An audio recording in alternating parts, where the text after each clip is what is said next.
What would you do if someone across the street from you was involved in a crime? ABC's Will Trent is returning with a new season and more cases, and you'll be surprised at every unexpected turn. Special Agent Will Trent has the highest clearing rate in the GBI. That's the Georgia Bureau of Investigation, and that's because he can see through a crime scene unlike any other agent. I'm still amazed at how he's using his past to solve these cases and make sure no one else gets left behind. These cases get really personal too. Season 1 finished with Will finding out that a serial killer was really his estranged father. In the new season, Will and his partners are back with more comedy, drama, and mysteries that I am so excited to see unfold. Is there more to the story with Will's father, and is Angie finally safe? All of this is based off Karen Slaughter's best-selling crime drama, and with an incredible cast and the release coming in just a few days, you guys have to let me know what you think. As a true crime fan, I'm so excited because the cases in this series are anything but open and shut. Tune into the premiere of Will Trent on ABC this Tuesday at 8/7 Central and stream on Hulu.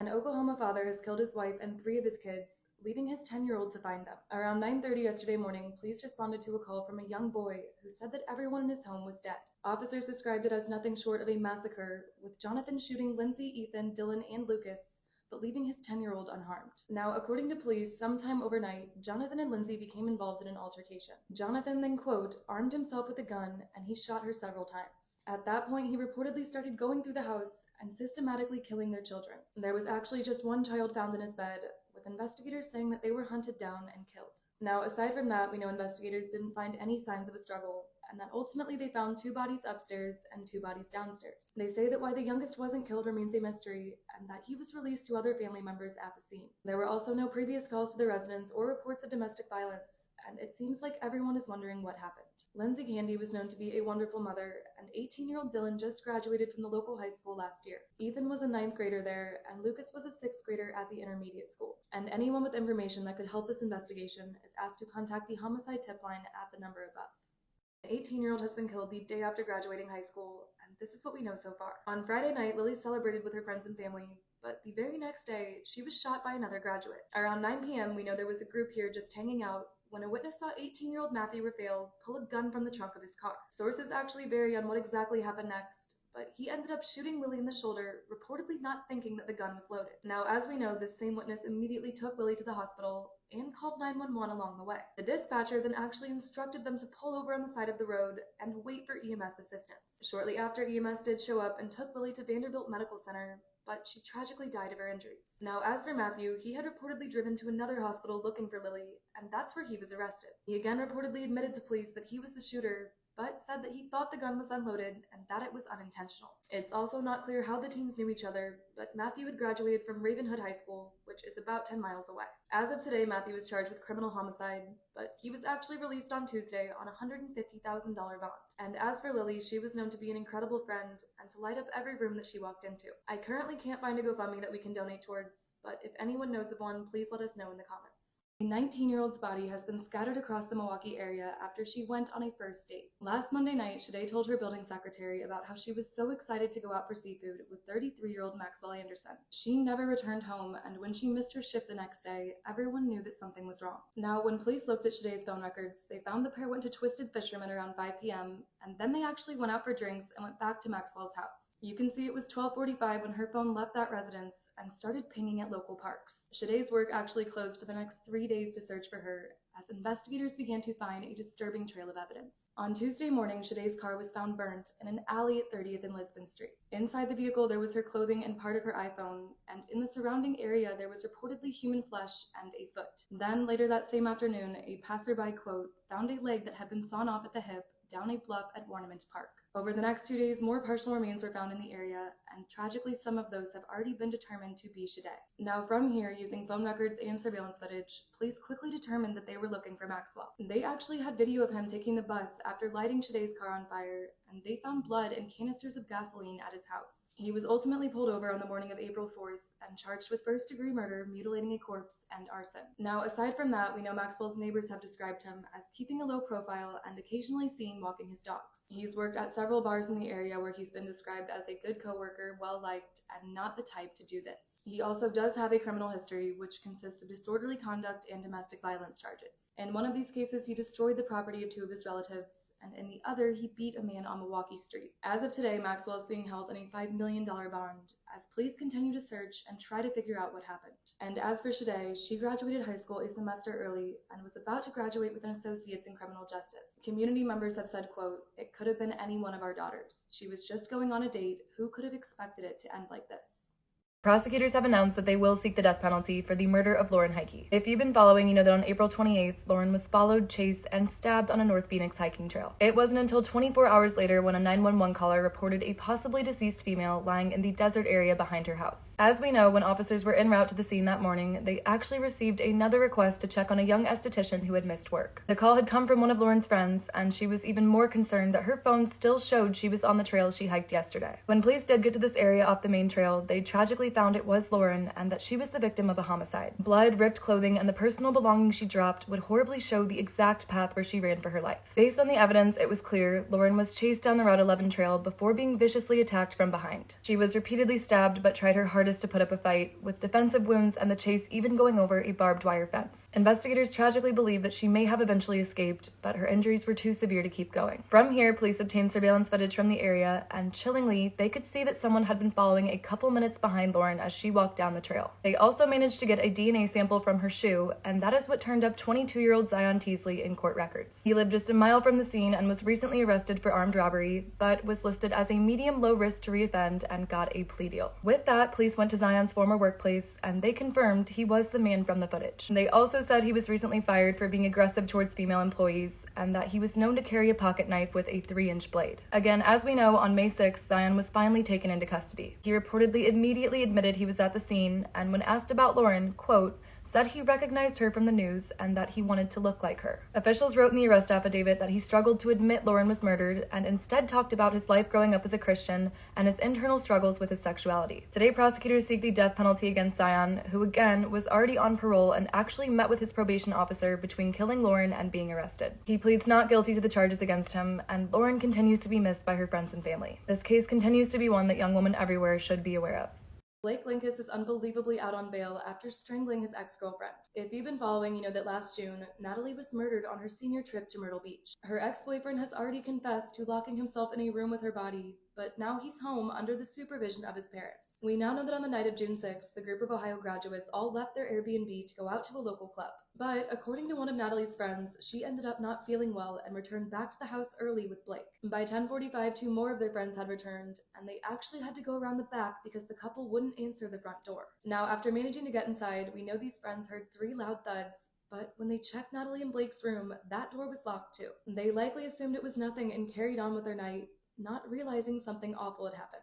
Everyone else in that house was reportedly in bed by 7 a.m., but just 2 hours later, they would all wake up to a nightmare. Again, as we know, at 9 a.m., Blake bursted out of the bedroom, bleeding from a self-inflicted stab wound to the chest. He was reportedly just screaming that Natalie wasn't waking up, so of course, 2 of her friends rushed in there to find her on the floor. They immediately called 911 and tried to give her CPR, but it was clear that they were too late. Their friend was cold and stiff to the touch, and even EMS could reportedly tell that she'd been strangled the night before. Now from here, police conducted their initial questioning, and within 2 days, they arrested Blake. He reportedly immediately confessed to killing Natalie after an argument, with them recently breaking up after a 3-year relationship. The couple had seemingly gotten on good enough terms to go on this trip together, but according to one of Natalie's friends, he threw her across the room at one point, and they were arguing the night before over another guy. Now, as for the case today, we know Natalie's parents initially pleaded with the judge to not let their daughter's killer be free. They wrote an entire statement about how this should be an easy decision, but ultimately, the court disagreed. It was ruled that Blake could post a $150,000 bond, and again, he's just required to be on house arrest with his parents. The judge has actually said, quote, "There is nothing in Mr. Linkus's background, young though he is, that has indicated he is a person of violence. In this particular case, he has not denied responsibility. He has acknowledged it, he's recognized it to the best he can." Natalie was known to live her life to the fullest, with a contagious laugh and a personality that could bring anyone out of their darkest days. If you would like to donate towards her GoFundMe, the link will be in my bio.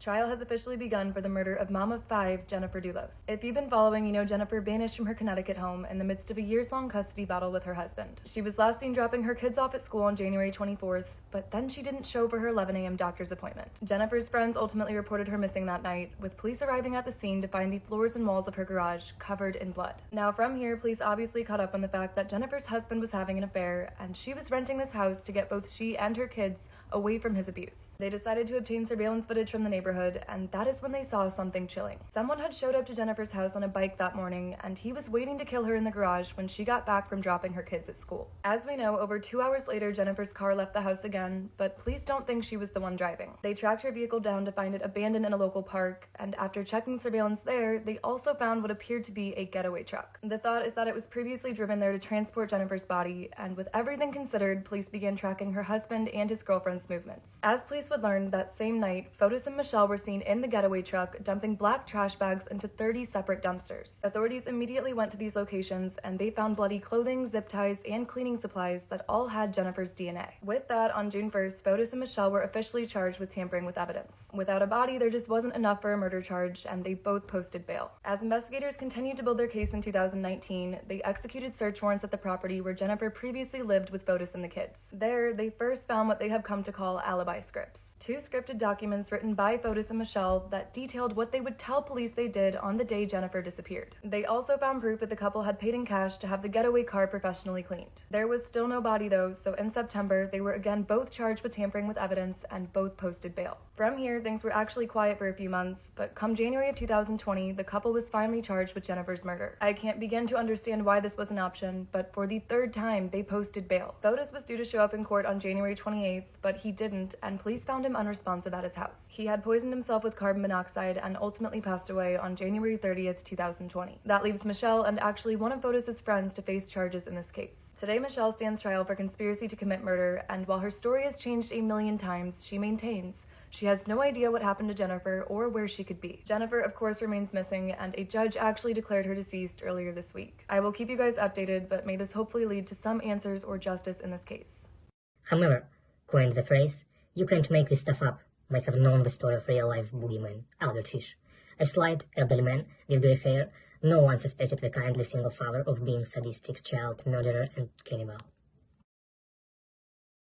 There are finally updates in the horror case of a Hawaii mom and her 8-year-old daughter. If you've been following, you know Thelma was ambushed in a machete attack at an Oahu vacation home. It shocked the island, and she tragically died not knowing if the young couple would kill her daughter next. Makana did survive though, and today at just 14, she has told the court everything. As the jury heard on December 7th, Thelma went about the seemingly perfect arrangement she had with her daughter. She worked part-time at her school and then brought her right along to clean this vacation home on the North Shore. She of course had no idea that she was walking into a robbery. Again, according to Makana, she was waiting in the truck watching a movie when a man with green hair came up and told her, quote, "We just killed your mother." She said he then carried her into the house, followed by the girl, and they tied her to a bedpost in the master bedroom. She was left unable to scream with her mouth duct taped shut, but thankfully she never saw her mother's body. As we know, at 3:20, the new family renting the property arrived, and they actually ran away after walking into a nightmare. Police arrived shortly after that, but while Makana was still alive, Thelma was in a pool of blood with a bag over her head. A machete, meat tenderizer, bat, and knives were all left behind, along with a wallet belonging to Stephen Brown. Now from here, Thelma's husband Kevin was called to the scene, and it was so bad he wasn't even allowed to go inside. He was able to see his daughter though, and she had something to tell him. Right there she said, quote, "There was a guy and a girl. The girl's hair was pinkish and the guy's hair was green like Halloween." With that, Kevin managed to get his hands on a photo of the suspects, and his family offered a $100,000 reward on social media. And shortly after that, 75 people surrounded them and Thelma's truck at a local Walmart. As they were being arrested, they reportedly told police to shoot them because they knew their lives were over. Now, as we know, and this wasn't easy for the family, but trials for Stephen and Haley were held separately. At Stephen's trial, he told the court how he and his girlfriend entered the property through an open window. He said that shortly after entering, Thelma walked in, and it was Haley who forced her to lie down and tied her up with rope. He said he went outside to secure the perimeter, but when he came back, Thelma was dead and Haley was covered in blood. The thing is, at Haley's trial, she said that none of that was true. She blamed everything on Stephen and said that she wanted to run, but he forced her to participate. She also spent a lot of time talking about how he physically abused her, and she was stuck in this relationship. In the end, Stephen and Haley were both found guilty, and this past month sentenced to life in prison with the possibility of parole. And to that, Thelma's husband Kevin has asked if this is a joke. He asked if his wife could get a second second chance to be a mother or if his daughter could get a second chance to have one. He really just continues to reiterate that what the justice system has put them through is unacceptable. Today, McConnell is still living with her father, and everything considered, she seems to be doing really great. If you would like to support this family, the link will be in my bio. Chad Daybell is finally facing the death penalty for the murders of Tylee and JJ. If you know the case, you know the siblings were last seen in Idaho in September of 2019. The thing is, no one knew they were missing for nearly 3 months. Their mom, Lori, has since been convicted of their murder, and today her fifth husband, Chad, is on trial. Now, going back to February of that year, we know that Lori's fourth husband, Charles, filed for a divorce. She had become obsessed with Chad Daybell's doomsday books, and with that, started acting really strange. She became romantically involved with the author that spring, and genuinely thought they were the second coming of Jesus Christ. Now, as we know, Charles then tried to tell police that he was scared for he and the kids' safety, but by midsummer, he was dead.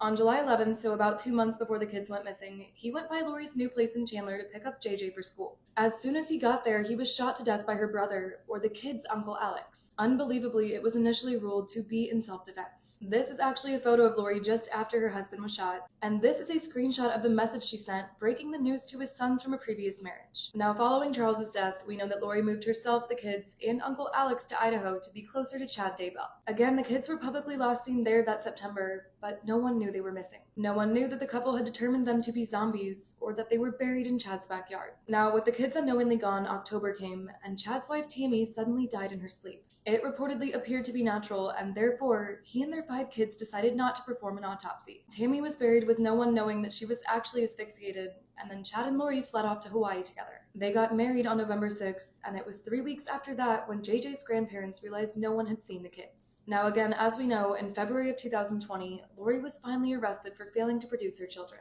And then, after another 4 months, police finally ascended on Chad's property and discovered human remains. They reportedly first found JJ, who was buried with a plastic covering over his head and still wearing his pajamas. Then they found Tylee, who was dismembered and burned to the point that investigators didn't think it could be a body. It was reportedly clear that Chad, Lori, and Uncle Alex were all involved. Now from here, Chad and Lori were obviously charged with murder, and more came to light about why they did this. It naturally doesn't make sense, but they reportedly believed that they were chosen to save the world, and that they had to kill these kids because they had evil spirits. Of course, on the other side, there's the belief that it was all just a scheme to be together and obtain benefits from life insurance. In May of 2023, Lori Vallow was convicted of first-degree murder and sentenced to life in prison. Again, now Chad is on trial, and it's supposed to go on for the next 9 weeks. If Uncle Alex were still here, I'm sure he would have a trial too, but he has also since suspiciously died. It is actually kind of crazy just how many deaths Lori Vallow is linked to. There's Tylee, JJ, Charles, Tammy, and Alex, but then there's also Joseph and Stacy. Future charges are expected, and I will keep you guys updated with the trial.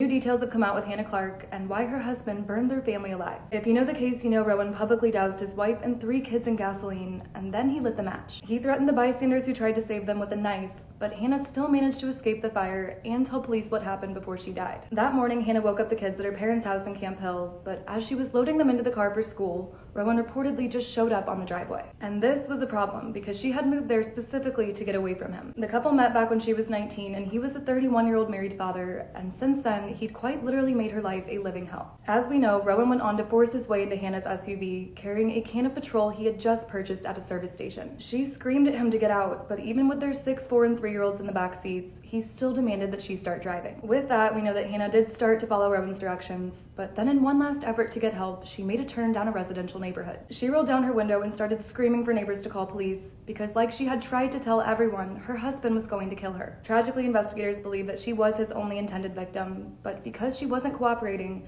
it was at this point that Rowan switched to his plan B. In a matter of seconds, neighbors heard what sounded like a bomb going off, and the vehicle exploded with everyone inside. Hannah managed to get out completely engulfed in flames, but as a bystander hosed her down, there was only one thing on her mind. She started mumbling something about how her kids were still in the car, and she couldn't save them. After realizing there were children, obviously more people tried to get into this burning vehicle, but there was nothing they could do. Even if it weren't for the heat and the flames, Rowan had also gotten out of the car, and he was guarding it and threatening anyone who came close with a knife. From here, and in front of what had become a crowd of local residents, Rowan fatally stabbed himself in the chest. He made sure his kids died with him, which again, didn't seem to be a part of his initial plan. There was actually a note found on his phone written to Hannah, in part reading, quote, "I can't take it anymore, I'm finishing your game. Do you know how hard it is to go to bed without your children? I wish you would have just tried. I've told the kids you loved them. We will all miss you. The letter ultimately blamed Hannah for everything, and the evidence at the scene suggested he intended to tie her up, burn her, and then take off with the kids. Again, this likely changed when she stopped cooperating. By the time paramedics got to the scene that day, they found Hannah with burns to 97% of her body, and they could tell she also wasn't going to make it. They figured all they could do was make her comfortable, but unbelievably, she wanted to give a statement. Before Hannah passed that afternoon, she told police about how she had filed protection orders to get Rowan away from she and her kids. Court documents list hundreds of incidents that clearly show this wasn't mental illness, but rather narcissism and a complete need for control. As we know, some of Hannah's last words were, quote, "I hope Rowan survives and I hope he rots in prison for the rest of his life." But of course, no one in the family survived this awful day. In Hannah's case, even doing everything wasn't enough, and she couldn't give her daughters the life she planned for them. With so many warning signs and failed attempts at protection orders, this is a case that everyone should be aware of. For those wanting more information, I'm going to link the incident reports from this case and the link to Hannah's foundation in my bio.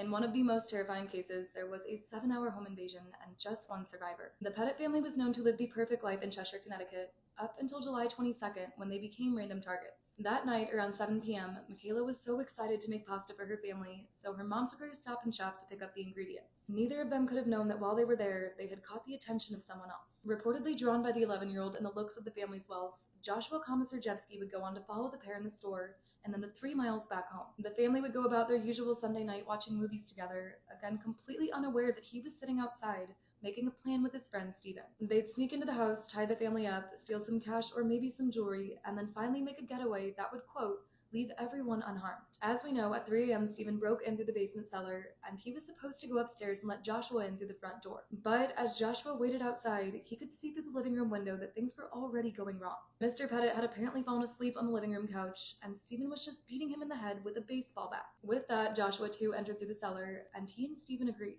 They would need to keep the girls and their mom away from Mr. Pettit so that they wouldn't panic over the blood. They decided to tie him to a pole in the basement, and then they headed up to the second floor. Michaela had actually fallen asleep in her mom's room reading Harry Potter, so they, quote, gently woke the pair from their sleep and reiterated that they were only there for money. From here, Michaela, Haley, and Jennifer were all tied to their respective beds, while Joshua and Steven began ransacking the house for valuables. They actually didn't find anything expensive like they thought, but they did find Jennifer's checkbook, indicating that she had $30,000.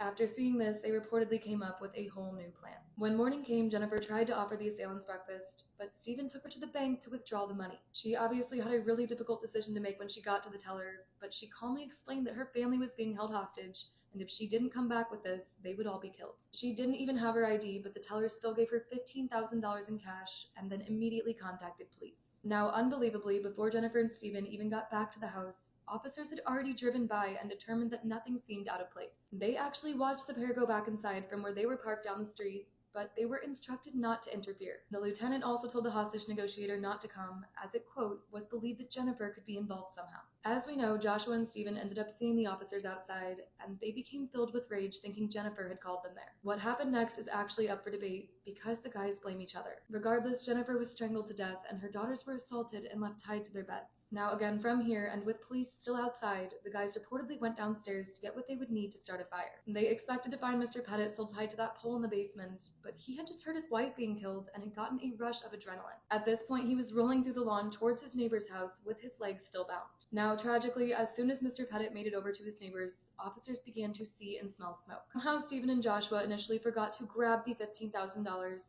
and they ended up backing the family's SUV into a police car that had been waiting at the end of the driveway. In the end, police couldn't get to Haley or Michaela in time, and they tragically died from a combination of the fire and the smoke. Even worse, Haley managed to break through her restraints, but then she collapsed at the top of the stairs. With Steven and Joshua in custody, they both blamed each other, and Steven told police he was having nightmares about his own children dying in a fire. Their trials were held separately, but while they were both sentenced to death, the death penalty was then abolished in Connecticut in 2012.